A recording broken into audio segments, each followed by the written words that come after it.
Well, hello and welcome to the best football show. This is Brian Baldinger right here. I'm your host here every day, right here in my beautiful film room on the third floor at NFL Films.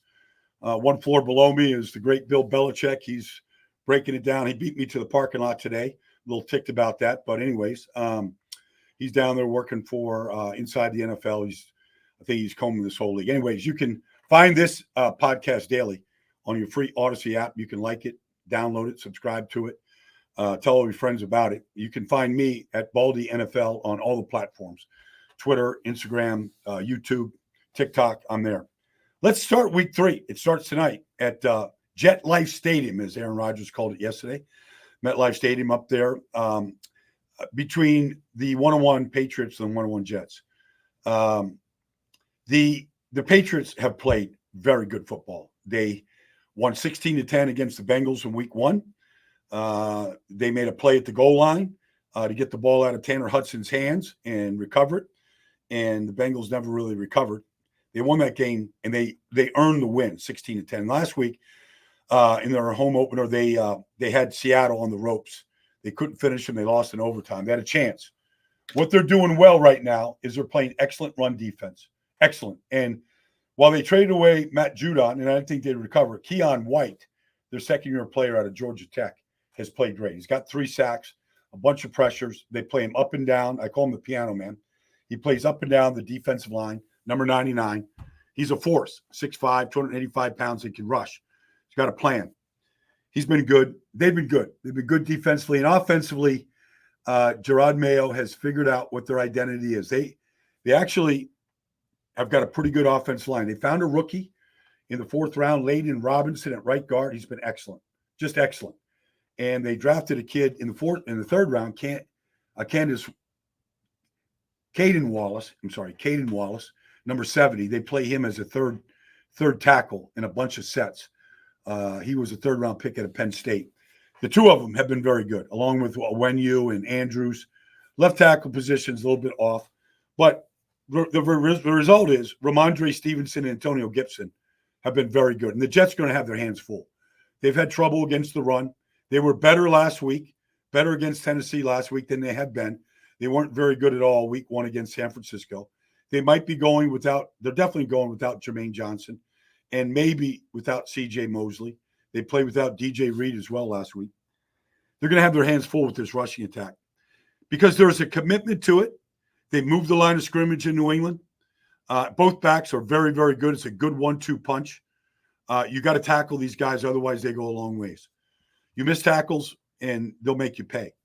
So the Jets are going to be tested on the ground. Now, this is about Aaron Rodgers, honestly. This game is about Aaron Rodgers. It's last time he was running onto the field with the American flag to start the season last year against Buffalo. He lasted 4 plays. So it's going to be an emotional thing. The fans are watching. He played okay week 1. They just weren't good offensively, period. Couldn't convert 3rd downs, didn't stay on the field. San Francisco blew them out. They played better last week. And really the stars of the show were the 2 running backs, Breece Hall and Braylon Allen. Braylon Allen is their 3rd-round pick out of Wisconsin. He is a big back. I mean, he is solid now. He's 240. He's an old-school back. He's a factor back. He's 240. He catches the ball very well. For a Wisconsin back, you never know because they never throw to the backs at Wisconsin, so you're not sure if he can or not. But they scored the 3 touchdowns last week. Now, in addition, we saw Mike Williams in the offense. He caught a big pass from Aaron Rodgers. And what Aaron's going to right now, I call it the Aaron Rodgers laser show. He's throwing lasers out there. He's got limited mobility. The Achilles, look, he's 40, coming back from an Achilles tear. The bounce and the juice and the explosion isn't quite there. You can see he's struggling when he gets chased or even on bootlegs. It's not easy. So he's gone to a quick passing game. He is as good and adroit as any quarterback in this business at reading a defense pre-snap and knowing where to go with the ball. And so a number of throws last week against Tennessee.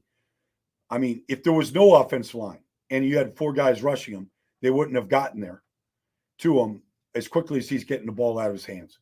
And it was a number of throws. It was the laser for 18 yards to Michael Williams. It was a touchdown to Breece Hall for 26 yards. Like he's getting the ball out of his hands quickly. So if Williams is back and looking like he's getting close to being back with Garrett Wilson, with Alan Lazard, with two tight ends that are both capable in Tyler Conklin and Jeremy Ruckert, and two backs that can catch it in Brees Hall and Braylon Allen. He's got enough. He's got enough. So it's really up to Aaron Rodgers right here to make these pinpoint quick throws where the pressure can't get to him, and he can put the ball exactly where he wants to put it without turning it over. Can they run the ball against this Patriots defense? They're giving up something like 3.3 or 3.7 yards per carry. They've been very good in their two games. That's a challenge up front for this offense line where they've invested a lot. And they played better last week. Morgan Moses, Ollie Vera Tucker, Joe Tippmann, John Simpson, and Tyron Smith. They all started and played every snap the first 2 weeks. And that's encouraging because they should get better and better as they go forward. It's going to be close. I think it's going to be low scoring, and I think it's going to be close. But really, this is the Aaron Rodgers show. Like, they have to win these next two games at home. They've got the Patriots tonight. That's 3 games in 11 days. And they play Denver next week. 2 very winnable games. Defensively, they don't look like the same. They don't look like the defense we thought they were going to be. You lose Jermaine Johnson for the season. It's a shame. He's a great young player, torn Achilles.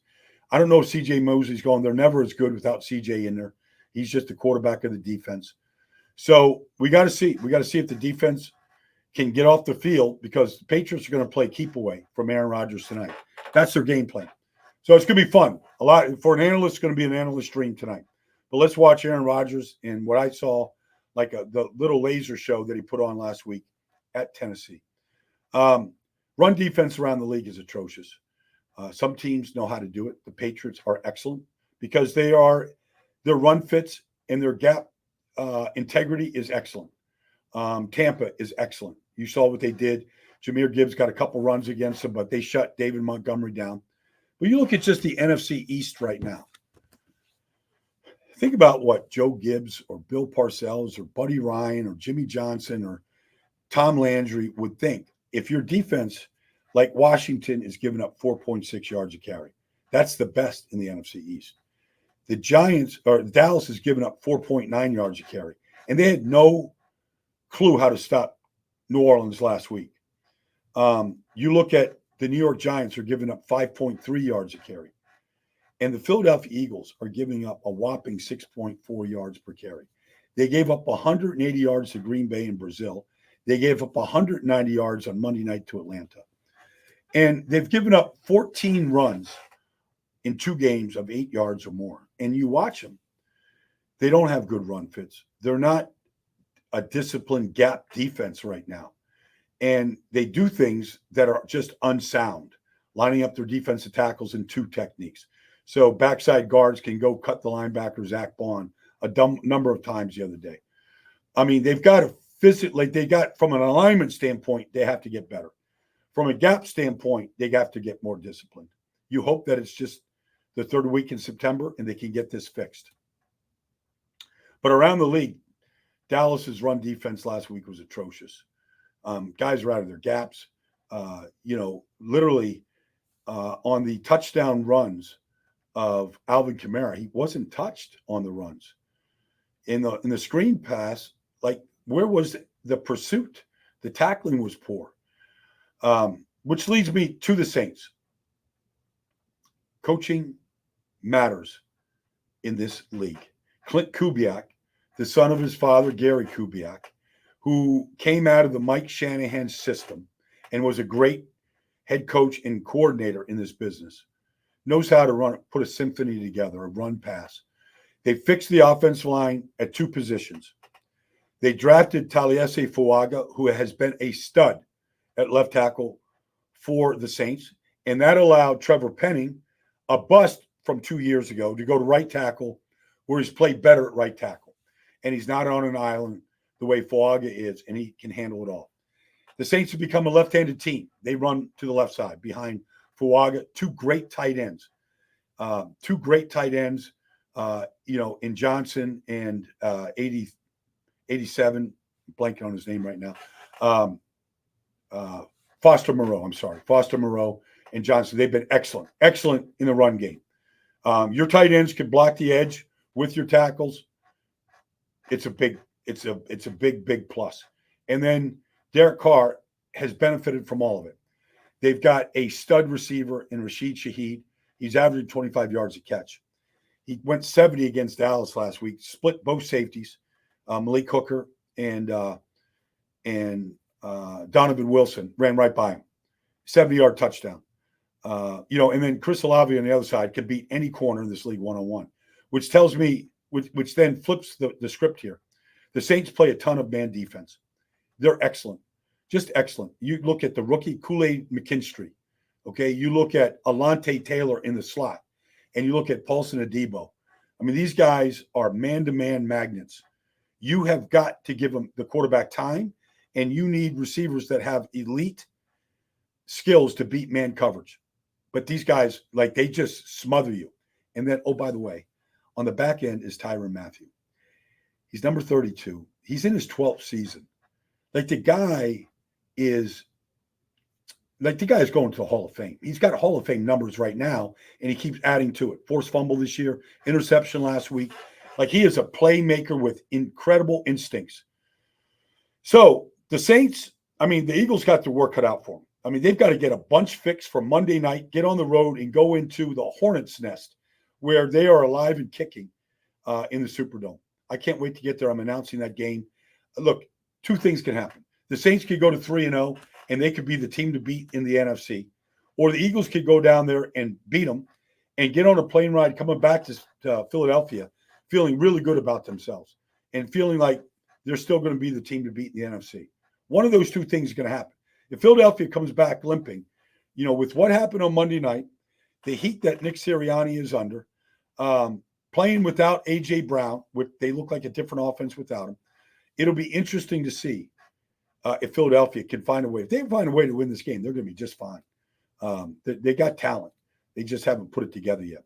So anyways, that's we're here into week 3. That's been the best football show. Thanks for joining me. I can't wait to talk to you next week and breaking down week 3 in the National Football League.